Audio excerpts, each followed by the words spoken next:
A civilization that proves incapable of solving the problems it creates is a decadent civilization. A civilization that chooses to close its eyes to its most crucial problems is a stricken civilization. A civilization that uses its principles for trickery and deceit is a dying civilization. Between colonization and civilization, there is an infinite distance. That out of all the colonial expeditions that have been undertaken, out of all the colonial statutes that have been drawn up, out of all the memoranda that have been dispatched by all the ministries, there could not come a single human value. First, we must study how colonization works to decivilize the colonizer, to brutalize him in the true sense of the word, to degrade him, to awaken him to buried instincts, to covetousness, violence, race hatred, and moral relativism. All these lies that have been propagated, all these prisoners who have been tied up and quote-unquote interrogated, all these patriots who have been tortured.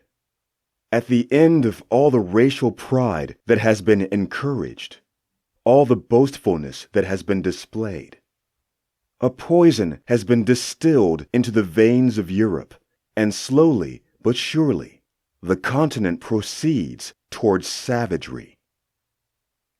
And then, one fine day, the bourgeoisie is awakened by a terrific boomerang effect.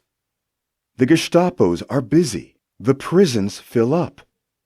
The torturers, standing around the racks, invent, refine, discuss. People are surprised. They become indignant. They say, "How strange! But never mind. It's Nazism. It will pass." And they wait, and they hope, and they hide the truth from themselves. That it is barbarism, the supreme barbarism, the crowning barbarism that sums up all the daily barbarisms. That it is Nazism, yes, but that before they were its victims, they were its accomplices. That they tolerated that Nazism before it was inflicted on them.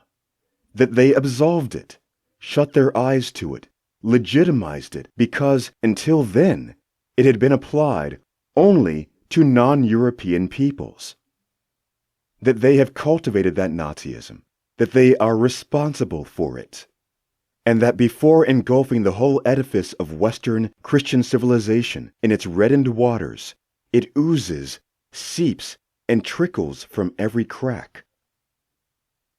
Yes, it would be worthwhile to study clinically, in detail, the steps taken by Hitler and Hitlerism, and to reveal to the very distinguished, very humanistic, very Christian bourgeois of the 20th century that without his being aware of it, he has a Hitler inside him, that Hitler inhabits him, that Hitler is his demon, that if he rails against him, he is being inconsistent, and that at bottom, what he cannot forgive Hitler for is not the crime in itself, the crime against man. It is not the humiliation of man as such.